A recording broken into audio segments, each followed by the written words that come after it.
Nous sommes ici pour présenter le projet Prisme, donc Prison et Musée, financé par le Labex Aslan et le laboratoire Icare, en partenariat avec le Musée international de la Croix-Rouge et du Croissant-Rouge de Genève, le Musée des Confluences de Lyon et le Mémorial national de la prison Montluc. Donc dans un dialogue interdisciplinaire, des sciences du langage vers d'autres sciences humaines, notamment l'anthropologie, la sociologie et la géographie, le projet Prisme vise à caractériser la négociation complexe des représentations des milieux pénitentiaires par rapport à d'autres espaces en interaction lors des visites guidées, c'est-à-dire le musée. Quelles sont les formes d'appropriation du discours muséal par les guides et par les publics? Quelles émotions et quelles paroles sont suscitées à la vue d'images de personnes incarcérées? Dans quelle mesure les visiteurs parviennent-ils à socialiser et à partager avec les autres participants dans le cours des visites guidées leurs ressentis, leurs interprétations et leurs représentations sur les prisons? Pour reprendre et poursuivre ces questionnements, à partir de l'observation de visites guidées que nous avons suivies, nous allons nous retrouver au Mémorial national de la prison Montluc sous la forme d'un parcours discursif de ce lieu. Cet entretien traitera de la reconversion d'un ancien lieu de privation de liberté en lieu de mémoire et d'histoire, des activités de recherche documentaire et archivistique que cela implique, ainsi que des pratiques de médiation mises en œuvre autour de thématiques traitées dans l'exposition permanente et dans des expositions temporaires.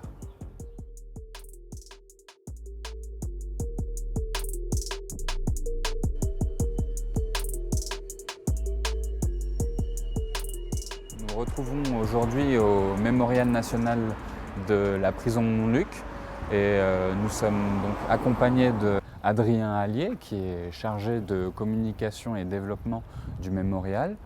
Et donc pour commencer notre entretien, vous pourriez nous dire quelques mots sur la genèse de ce lieu qui, si je ne me trompe pas, dépend de l'Office national des anciens combattants et des victimes de guerre et sous la tutelle du ministère des Armées. Effectivement, c'est ça, c'est un mémorial, un haut lieu de la mémoire nationale qui a été constitué très peu de temps après la fermeture de la prison, puisque la prison va fermer ses portes en février 2009. Et très rapidement, on va avoir un processus qui va se mettre en place et qui va notamment être porté par une association à l'origine, l'association des rescapés de Montluc, qui est une association constituée d'anciens internés ici sous l'occupation allemande et qui va demander la protection au titre des monuments historiques de ce lieu. Et donc cette initiative associative, ensuite, elle est relayée par les pouvoirs publics et notamment le préfet Géraud à l'époque, puis d'autres associations du monde combattant, associations juives, et on va avoir une rénovation qui va commencer, qui va être là gérée par la DRAC, la Direction régionale des affaires culturelles, pour un an après, en 2010, aboutir à l'ouverture de ce lieu comme, je vous l'ai dit, un haut lieu de la mémoire nationale, donc qui est effectivement géré par l'Office national des anciens combattants et victimes de guerre, et qui est une propriété du ministère des Armées. Ministère de la Défense à l'époque, devenu ministère des Armées depuis quelques années. Si on parle de mémoire du lieu, est-ce qu'il y avait certaines mémoires privilégiées qui étaient destinées à être traitées sur le plan patrimonial ou... Alors à l'origine, comme je vous l'ai dit précédemment, l'initiative elle est portée par l'association des rescapés de Montluc. Donc on est sur une initiative portée exclusivement par une association dédiée à la période de l'occupation allemande de la prison. Une prison qui était gérée par l'armée allemande mais qui a été sous le contrôle de la Gestapo très rapidement. Donc l'origine de l'inscription au monument historique de ce lieu et son développement en tant que mémorial n'est consacré à l'origine qu'à cette période de l'occupation allemande, donc qui va de janvier 1943 au 24 août 1944. Ensuite, on va avoir une petite ouverture progressive sur la Seconde Guerre mondiale de manière générale, puisque l'exposition permanente qui est développée à l'époque et quelques parcours qui vont être mis en avant sont aussi consacrés à la période où la prison était gérée par le régime de Vichy. Donc sur les 3 premières années de la guerre, de 1940 à au début de l'année 1943. Mais le mémorial est un mémorial qui est constitué sur cette période d'occupation allemande. Et ce qu'on verra tout à l'heure, et ce que découvrent les visiteurs sur la plus large partie qui est ouverte à la visite, dans les cellules, on a des parcours de personnes internées sous l'occupation allemande. Donc d'un point de vue mémoriel, c'est vraiment cette période qui est privilégiée. Et à l'intérieur, les parcours qui sont mis en avant c'est un choix qui est fait à l'époque, de représenter la diversité des personnes internées ici. C'est-à-dire des hommes et des femmes, des personnes résistantes, des personnes juives, des hommes, des femmes, des enfants, des personnes âgées, des personnes anonymes et des personnalités célèbres. Donc on a vraiment ce socle mémoriel sur cette période 43-44. Ensuite, au fur et à mesure que le mémorial a existé, puis surtout au fur et à mesure qu'on a pu mener et que certains autres chercheurs ont pu mener des recherches historiques sur les autres strates historiques et mémorielles de la prison, on a commencé à proposer une approche un peu plus globale de la prison.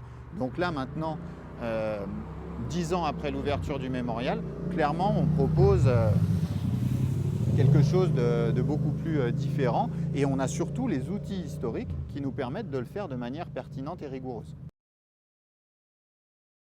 Si on positionne ce mémorial dans le paysage des lieux culturels en France et peut-être plus largement, par rapport à d'autres musées, comme un musée des Beaux-Arts par exemple, ou par rapport à d'autres mémoriaux, comme le mémorial de Caen, est-ce qu'il y a des spécificités à Montluc Il y a énormément de spécificités. Ceux que vous venez de citer, tout d'abord, ce sont des musées. Ici, on est dans un mémorial, donc d'un point de vue purement administratif, c'est une différenciation forte, puisque pour prendre l'exemple du mémorial de Caen ou le musée des Beaux-Arts de Lyon, ce sont des musées qui sont également labellisés Musées de France. Donc à ce titre, ils répondent à un cahier des charges bien précis et ils disposent de collections notamment. Alors nous ici au mémorial, le choix a été fait de ne pas devenir un musée. On n'a pas de vitrine où on va présenter des objets, on n'a pas de collection au sens juridique du terme, ce sont exclusivement les lieux qui sont présentés. Donc il va y avoir aussi un apport extrêmement important de la médiation, ça on en reparlera, pour justement expliquer les bâtiments, expliquer les lieux. Mais nous ne sommes pas un musée puisque nous ne disposons pas de collection. Donc ça c'est vraiment la différence principale. Donc ensuite, on va essayer d'avoir un développement qui va être une approche à la fois mémorielle et historique. Justement, aussi, un des objectifs de ce lieu, c'est d'expliquer cette différence entre histoire et mémoire. Et une fois de plus, pour pouvoir le faire efficacement, ça nécessite un travail historique rigoureux, un travail historique fouillé, pour pouvoir ensuite expliquer que ce lieu est un lieu historique, mais c'est aussi un lieu qui a vocation à rendre hommage à des personnes qui ont pu être internées ici. Quelque chose qui frappe quand on est face à la façade de ce bâtiment, on voit en effet qu'il y a les traces de cette reconversion qui sont en acte, si on peut dire, où on a une inscription, donc prison militaire, qui est une rémanence, une trace d'un ancien statut de ce lieu d'enfermement.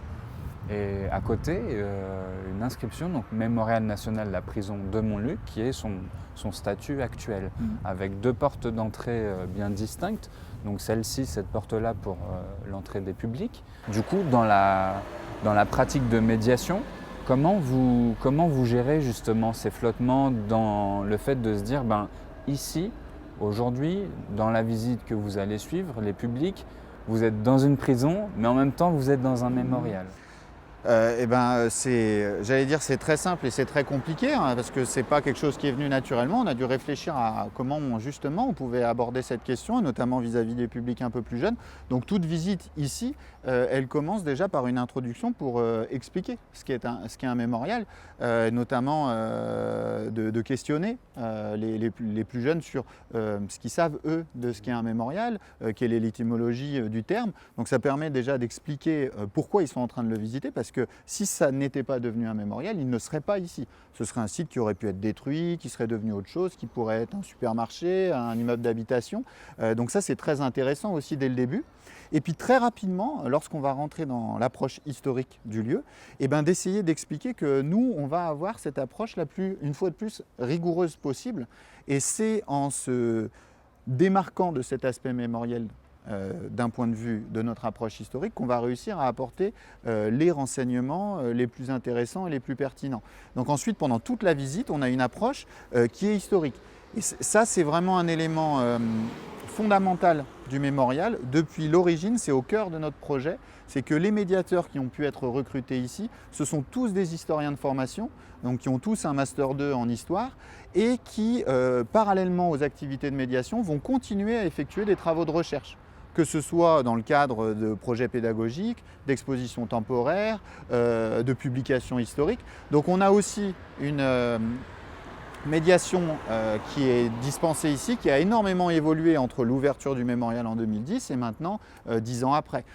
Au fur et à mesure, cette médiation qui est dispensée, elle évolue au fur et à mesure à la lumière des dernières découvertes historiques, que ce soit issu des recherches ici propres au mémorial ou aussi des autres travaux universitaires ou travaux variés qui ont pu être effectués par d'autres chercheurs.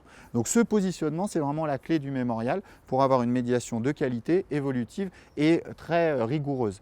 Et c'est d'ailleurs, je pense aussi pour ça que les échos, le bouche à oreille vis-à-vis notamment des enseignants est très bon et qu'on a énormément de personnes qui reviennent constamment depuis 10 ans, tous les ans.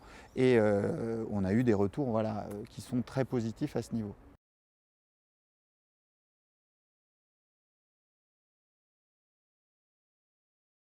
Là, on se retrouve ici, alors on est rentré à l'intérieur de la prison et on se retrouve devant la porte d'entrée du bâtiment cellulaire, donc qui est vraiment le cœur du mémorial et le cœur de la visite. Sur une visite d'1h30, on va dire qu'on va passer à peu près 1 heure, 1h15 à l'intérieur du bâtiment cellulaire pour découvrir les cellules, découvrir les parcours d'internés.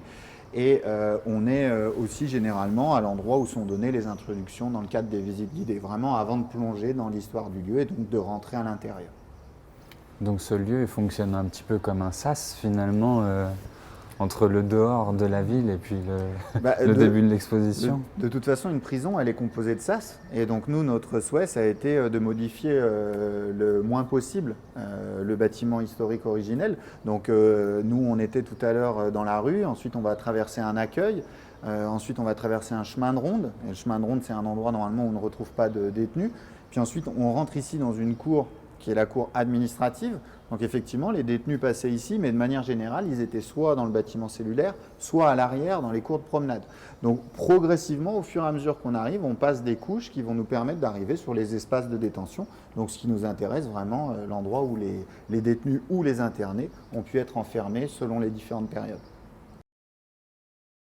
Par rapport aux espaces sur lesquels notre projet a porté, on est bien d'accord donc pour dire que il n'en va pas du tout de même de mettre en scène, de muséographier un mémorial par rapport à une exposition comme l'exposition Prison qui a été exposée notamment au musée des Confluences, dans le sens où pour cette exposition, il y a une scénographie qui a été créée de toutes pièces, si on peut dire, avec des objets qui ont été importés. Vous, ici, au mémorial, on n'a pas importé des objets, on traite les traces des murs sur les murs eux-mêmes. Et du coup, peut-être que vous pouvez nous dire quelques mots justement sur ces différents traitements que vous avez dû mener. Alors nous, effectivement, c'est radicalement différent d'un musée comme le musée des Confluences qui a un espace d'exposition dédié et qui en plus est un espace qui n'est pas un espace inscrit au monument historique. Donc nous, ici, on va être entre cette présentation du lieu, comme je vous l'ai dit tout à l'heure aussi, où on va essayer de l'impacter le moins possible, parce que le but, c'est de découvrir cet espace. Mais on a aussi des espaces muséographiés, avec notamment une exposition permanente, où là, on va présenter des panneaux, où on a des éléments historiques, où on a des photographies, des dessins, des documents d'archives qui vont permettre aux visiteurs de mieux comprendre l'histoire de ce lieu. Et puis ce sont aussi des supports qui sont utilisés par les médiateurs dans le cadre de visites guidées. Et à l'intérieur des cellules, on retrouve là des parcours d'internés. Donc ce sont les seuls éléments de muséographie dont on va disposer pendant le parcours, avec en plus quelques ajouts de signalétique pour permettre aux visiteurs de se retrouver à l'intérieur de ce lieu, parce que nous, effectivement, on travaille ici régulièrement, donc on s'y retrouve très facilement. Mais la première fois qu'on rentre dans une prison, c'est quand même énormément de dédales, des espaces très différents, donc il y a des gens qui pourraient être désorientés assez rapidement. Donc le but, c'est aussi, via une signalétique la plus simple possible, de permettre aux gens de retrouver facilement leur chemin et puis de découvrir la totalité des espaces. Le plan aussi permet une première projection aussi dans le lieu. Tout à fait. Alors ça, c'est un élément qui est arrivé un peu plus tardivement, hein, puisque ça fait seulement 3 ans que ce panneau est installé. D'accord.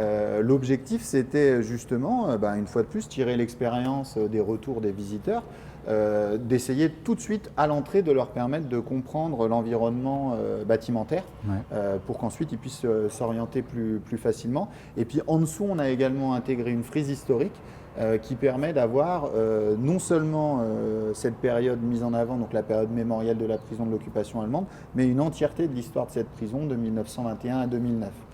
Et c'est intéressant parce que ce panneau, il a été installé suite à l'exposition temporaire qu'on a développée en 2018, intitulée Les Traces, et qui est la première exposition temporaire développée ici, qui ne traitait pas exclusivement de la période de l'occupation allemande.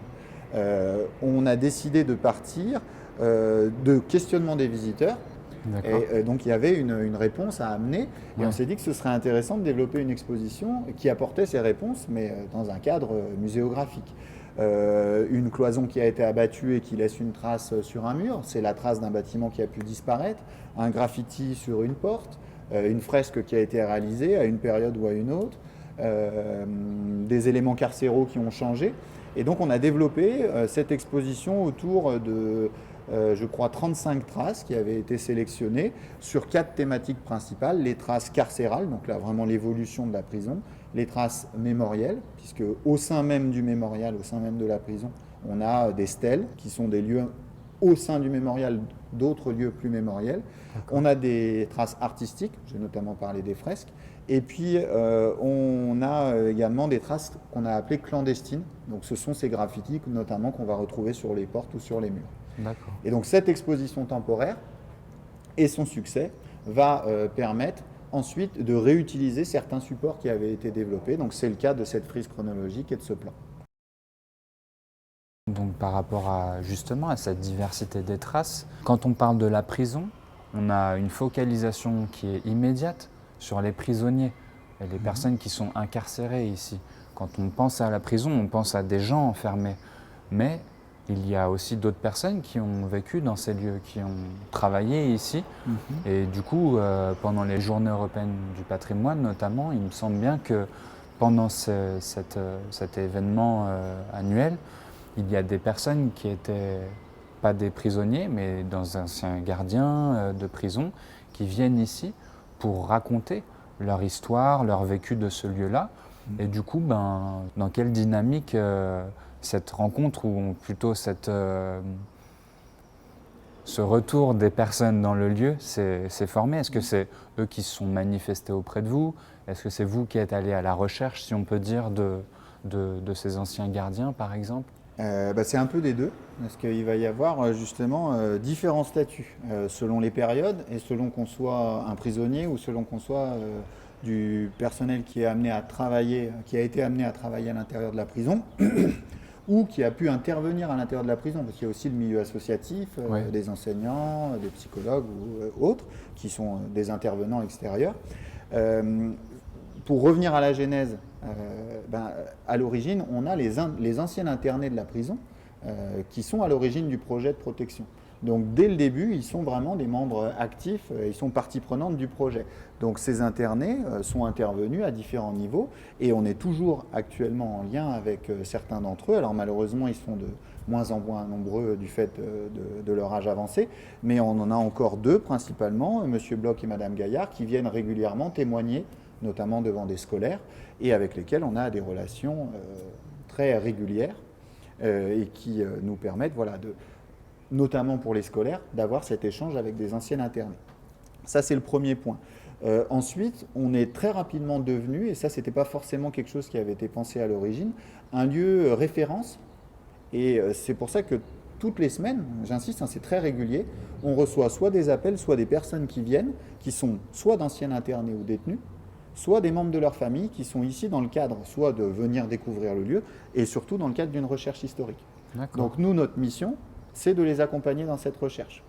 Sur la période de l'occupation allemande, principalement, qui est celle qu'on connaît le mieux, mais sur d'autres périodes. Et on a, du coup, développé un accompagnement à cette recherche historique, archivistique. On a même créé un guide qu'on transmet à ces familles qui leur permettent de contacter les différents centres ressources. Et ça c'est vraiment une mission très importante, hein. On est un site d'État, on est un site de service public, donc Oui. c'est très très important de savoir bien accompagner ces personnes. Et puis ensuite, on a une différenciation entre les différents prisonniers. Qu'on soit interné sous l'occupation allemande ou qu'on soit détenu dans les années 90, qu'on soit détenu pendant la guerre d'indépendance algérienne ou pendant la période de l'épuration, les statuts ils sont radicalement différents. Donc là aussi, il y a une différenciation historique qui est très importante. Ouais. Et nous, quand on va faire la visite de ce lieu, avec différents types de visiteurs, c'est aussi important de le mettre en avant.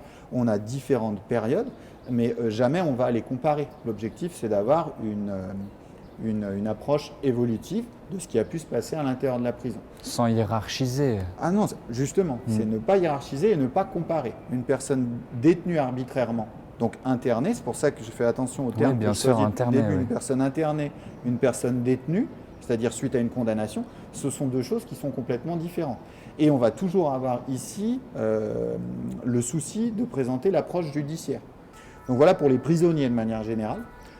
Ensuite, pour le personnel, là, on a, nous, cherché à certains moments à avoir contact avec différents types de personnes, pour notamment dans un souci de recherche historique.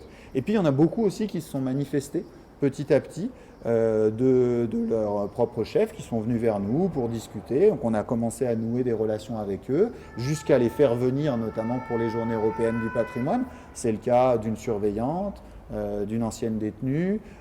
Également, on a des magistrats, des avocats qui sont intervenus ici. Donc ça nous permet d'avoir différents acteurs qui gravitent autour du milieu pénitentiaire, qui interviennent devant des visiteurs dans le cadre de recherche historique.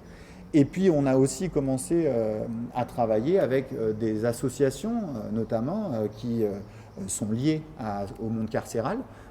Ça peut être le cas de Prison Insider, ça peut être le cas d'enseignants qui interviennent en prison. Et on a commencé à les faire intervenir dans le cadre de formation ou vis-à-vis d'interventions devant des groupes scolaires. Nous-mêmes aussi, on a développé un partenariat avec la maison d'arrêt de Corba, où on va dispenser des cours d'histoire sur la Seconde Guerre mondiale et notamment sur la prison de Montluc directement à la prison. Donc ça, voilà, c'est des choses qu'on a souhaité développer aussi pour avoir à l'origine une compréhension plus fine et plus globale de l'histoire de la prison, et puis pour essayer de développer, de nouer des partenariats avec toutes ces personnes qui sont autour de cette prison, historiquement ou professionnellement. Ah ouais, c'est vachement important de resituer un peu la vie de ce lieu finalement, en fait, et de restituer la complexité du réseau des personnes, des avocats qui sont venus là, etc. Et ils sont très nombreux, hein. Il y a des avocats qui sont venus ici où on a leur témoignage. Ils sont venus pour accompagner un détenu algérien jusqu'à la guillotine. On a une épreuve marquante. Extrêmement. Il y a des témoignages qui sont poignants à ce niveau. Sur la période de l'occupation allemande, on a là un fonctionnement complètement différent. On n'a pas d'avocat, ou du moins au tribunal militaire, on a pu avoir quelques traces d'avocats commis d'office, mais on a des personnes qui sont justement confrontées seules à la dureté de l'internement, sans avoir aucun soutien, ni familial, ni juridique. Et puis ensuite, il y a aussi les personnes, les proches des personnes détenues, après qui viennent en prison pour les parloirs, et donc qui ont aussi une expérience différente de la prison, de l'environnement de la prison aussi, de l'attente, en attente des parloirs. Donc ça, c'est aussi des choses qui sont très intéressantes. Et de recueillir les témoignages de ces personnes, c'est aussi super intéressant et très utile.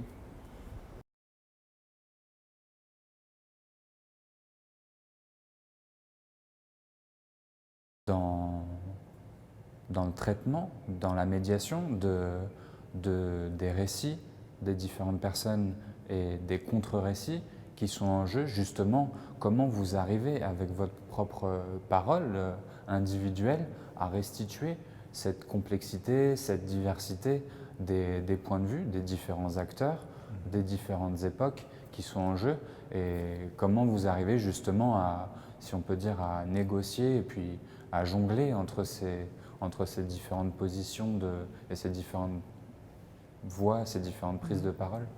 Nous, le positionnement qui va être visible à travers la médiation, c'est qu'on va avoir ce positionnement historique où la visite qu'on va dispenser et également les supports qu'on va pouvoir développer ici sont des supports qui vont être issus des travaux historiques, une fois de plus, qui sont propres au mémorial, puisque la recherche ici a lieu, et aux travaux universitaires, notamment des membres du conseil scientifique du mémorial, qui sont aussi un soutien important à ce niveau.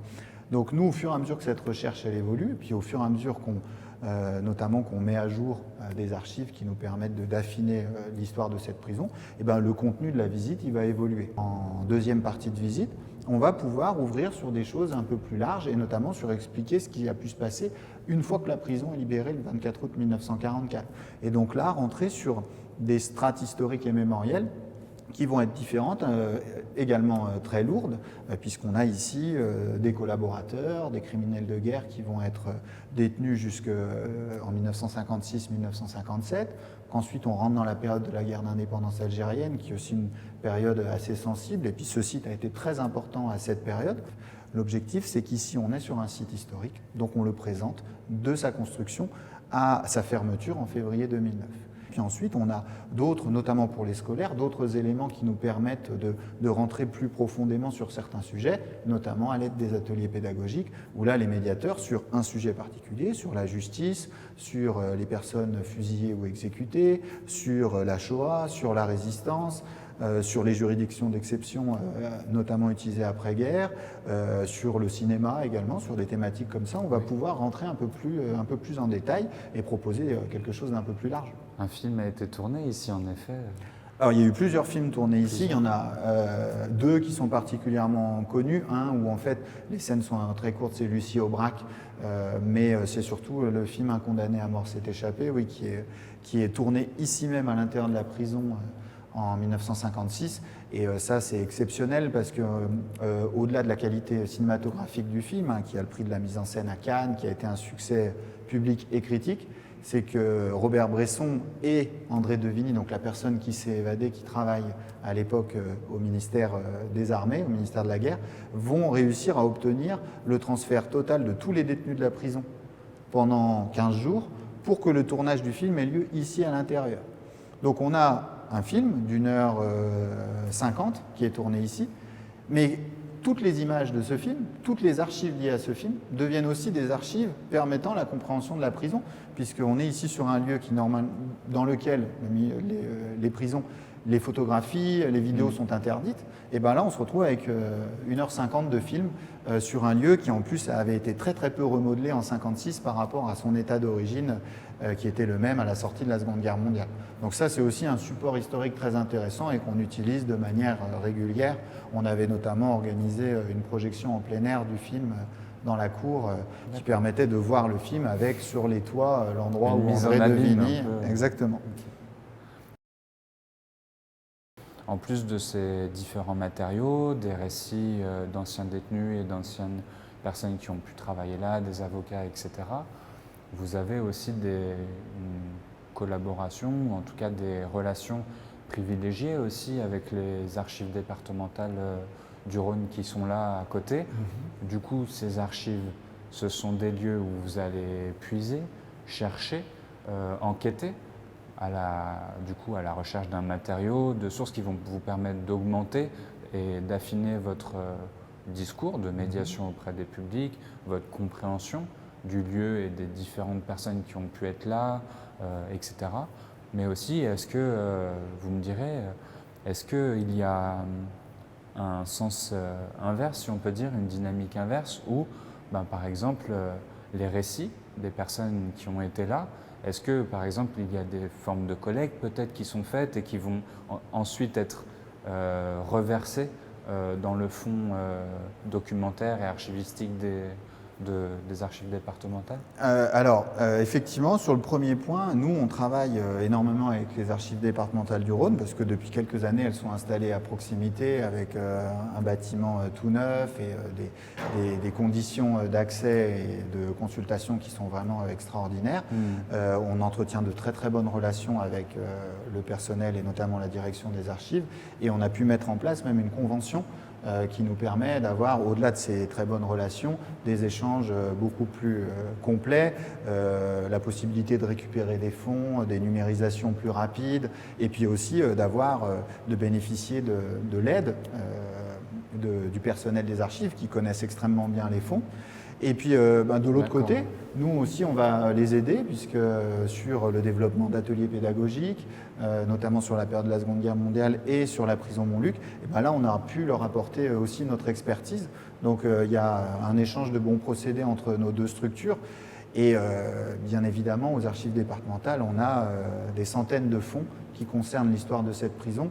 On va aussi travailler beaucoup sur les sources et les archives du service historique de la Défense, que ce soit à Vincennes, à Caen ou au Blanc également, avec des archives qui peuvent être présentes au CHRD de Lyon, aux archives municipales, dans d'autres centres d'archives départementales, aux archives nationales. Donc notre but, c'est aussi d'effectuer un inventaire des sources au niveau des différents centres d'archives, plus toutes les archives que nous, on va réussir effectivement à récupérer ici, mais où on va en récupérer exclusivement des copies numériques. Vu qu'on n'a pas ce statut de musée, on ne récupère pas des documents, on en récupère exclusivement des copies qu'on va stocker sur un serveur numériquement pour pouvoir ensuite les utiliser, les exploiter.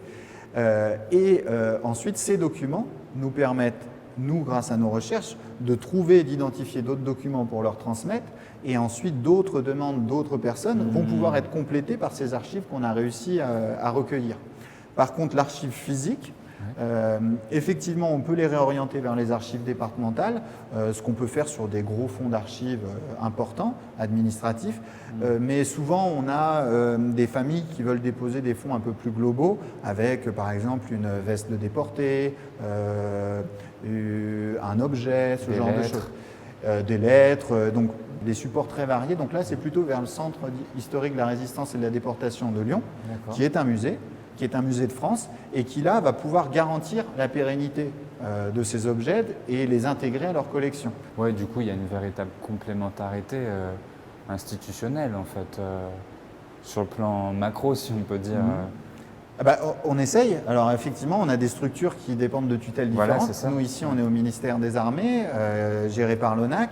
Le CHRD, lui, est géré par la mairie de Lyon. Les archives départementales et métropolitaines, parce qu'on ne l'a pas spécifié par la métropole et le département. Mais on travaille tous sur les mêmes sujets. On a de très nombreux visiteurs qui vont au CHRD, qui viennent à Montluc, ou qui viennent à Montluc et qui ensuite vont au CHRD. Donc c'est aussi beaucoup plus logique de travailler en bonne intelligence. Ça nous permet d'avancer un site comme un autre de manière plus efficace. Vous avez rappelé que le mémorial est sous la tutelle du ministère des Armées. Vis-à-vis de cette institution, ministère des Armées, et donc des différentes époques du mémorial, est-ce qu'il y a des, je ne sais pas si on peut dire des directives, mais en tout cas des orientations spécifiques de la part du ministère ou Alors, des orientations spécifiques, on a ici un lieu qui est un mémorial axé sur cette période d'occupation allemande, donc c'est le cœur de notre métier à l'origine. Mais on a aussi cette liberté de recherche à côté qui nous permet d'avancer sur les autres strates historiques et mémorielles, de développer différentes publications, de participer au projet, par exemple avec le Musée des Confluences, qui traitait là de la question des prisons de manière plus générale, donc on n'a pas été empêché de le faire, de développer l'exposition sur les traces, qui là abordait aussi d'autres périodes. Ce qui était très important, c'est qu'au moment où le mémorial a été constitué, on ne disposait pas des ressources historiques et archivistiques qui nous permettaient de traiter les autres périodes. Donc ensuite, au fur et à mesure, nos travaux plus les travaux des autres chercheurs, universitaires et autres, nous ont permis au fur et à mesure, d'avoir cette matière pour pouvoir l'aborder de manière rigoureuse et ensuite de pouvoir la transmettre, la vulgariser, la transmettre aux différents visiteurs. Donc voilà, ce sont les étapes. Et là, au fur et à mesure qu'on avance, 10 ans après le début de l'existence de ce mémorial, on commence à avoir ces matériaux qui nous permettent d'aborder et d'expliquer ces autres strates historiques et mémorielles. L'inscription prison militaire et la tutelle ministère des Armées et Office national des anciens combattants et victimes de guerre, elle est fortement présente, elle a une place prépondérante, mais Est-ce que peut-être symboliquement en tout cas ou en pratique, il y aurait presque même des autres tutelles comme ministère de la Culture. C'est ça qui se joue en pratique en fait. Il y a différents acteurs qui Voilà. interviennent, mais c'est surtout qu'à l'origine, cette prison est militaire. En 1921, elle dépend du tribunal militaire qui est construit à côté, jusqu'en 1947. À partir de 1947, en France métropolitaine, il n'y a plus de prison militaire. Donc elle devient civile, elle passe sous la tutelle du ministère de la Justice et elle ne retourne plus sous la tutelle du ministère des Armées jusqu'à sa fermeture. Ensuite, c'est seulement que la DRAC ne souhaitait pas récupérer la gestion de ce lieu. La mairie de Lyon avait déjà le CHRD, donc c'est le ministère des Armées qui s'est positionné, qui s'est proposé pour assurer la gestion de ce mémorial. Mais ce n'est pas forcément parce qu'à l'origine le lieu était un lieu militaire. Aussi le fait que le ministère des Armées et l'ONAC géraient déjà ces autres hauts lieux de la mémoire nationale. D'accord. Et la prison de Montluc devient un haut lieu de la mémoire nationale consacré à l'internement dans les prisons en France. Donc ça permet d'avoir aussi au sein de ces 10 hauts lieux maintenant, voilà, un site qui était très emblématique. Et puis c'est aussi un investissement fort puisque ce site, lorsqu'on le récupère, lorsqu'il est rénové sur la première rénovation, on sait pertinemment que ça va être un investissement financier colossal pour pouvoir maintenir sa pérennité, la conservation, tous les bâtiments des ateliers qui vont être amenés à être rénovés dans très peu de temps, le bâtiment cellulaire, les murs d'enceinte, le chemin de ronde, tous ces bâtiments qui étaient de mauvaise facture à l'origine quand ils ont été construits, on sait que ce sont des sommes très très importantes qui vont devoir être engagées pour pouvoir protéger le lieu, le conserver, puis ensuite pouvoir le développer, donc élargir, augmenter la fréquentation. Et ça, on est vraiment en train de parler de millions et de millions d'euros. Donc cet engagement, il a été très fort d'un point de vue politique et d'un point de vue financier également. Quand le mémorial ouvre ses portes en 2010, il n'y a pas d'agents ici sur site. Ce sont seulement des personnes travaillant au service départemental de l'ONAC qui vont intervenir dans le cadre de visites guidées sur réservation. Ensuite, il va y avoir un premier médiateur qui va être nommé ici. L'année d'après, en 2012, il y en aura 2 autres supplémentaires qui vont arriver. Donc il va y avoir 3 médiateurs qui vont pouvoir commencer à assurer les visites, la gestion du public et puis une ouverture plus large, sans réservation du site pour les publics individuels. Et ensuite, on va avoir une équipe qui va s'étoffer petit à petit avec le recrutement assez récent d'un agent administratif et agent d'accueil et une équipe aussi qui va se diversifier avec pour objectif non plus seulement d'avoir ce cœur de médiateurs qui vont accueillir le public, mais d'avoir aussi un développement culturel, une programmation culturelle avec différents événements, des expositions, des projections, des conférences. Voilà, plus une diversification plus une équipe technique qui va assurer voilà, la pérennité et l'entretien du lieu.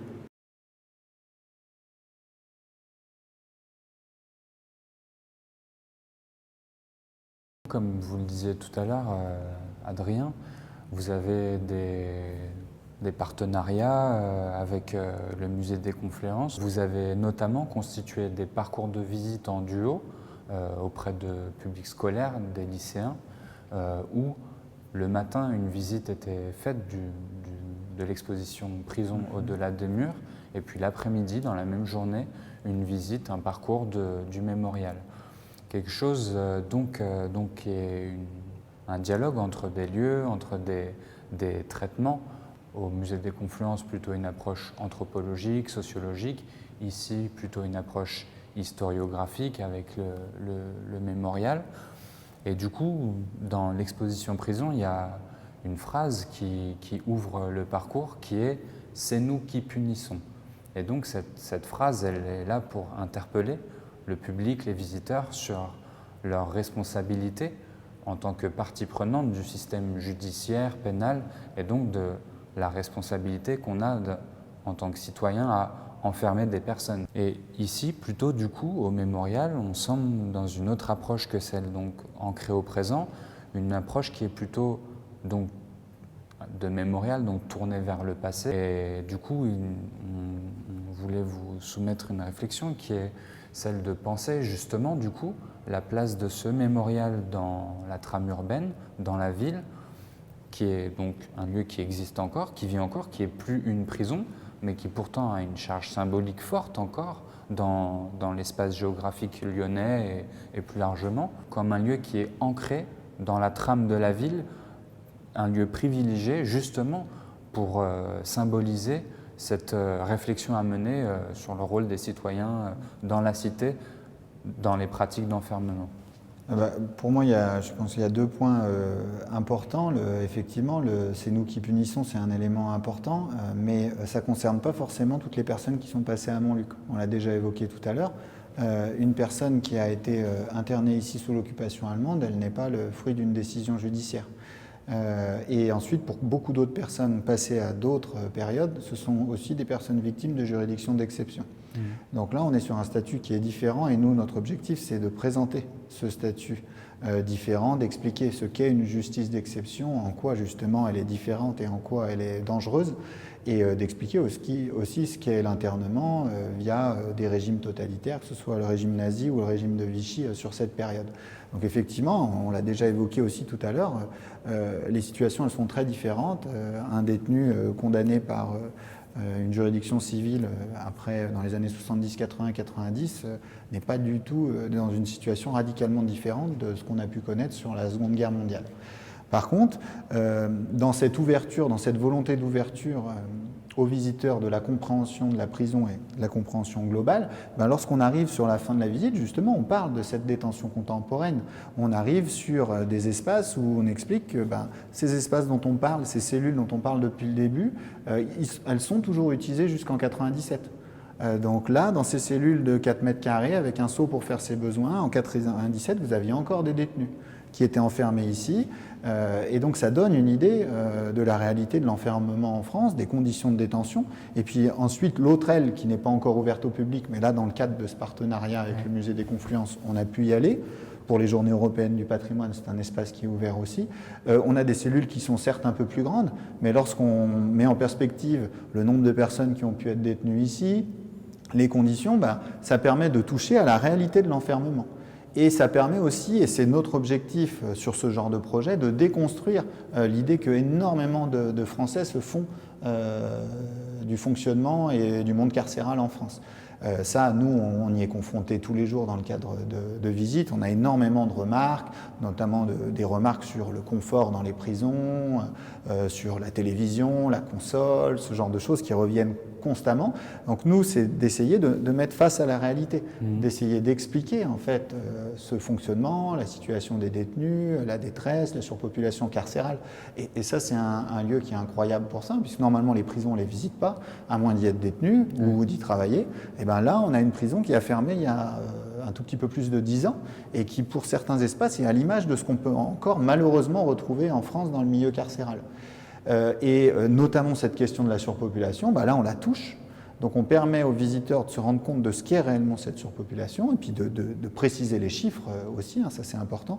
Et puis aussi de mettre en perspective la peine, puisque ça c'est un élément pour moi qui est très important. Une peine lorsqu'elle est donnée, une personne est condamnée par la justice française, par la société française, mais elle est condamnée à purger une peine dans des conditions qui ont été définies à l'origine, donc dans des conditions décentes, avec un certain nombre de mètres carrés, de conditions d'hygiène à respecter.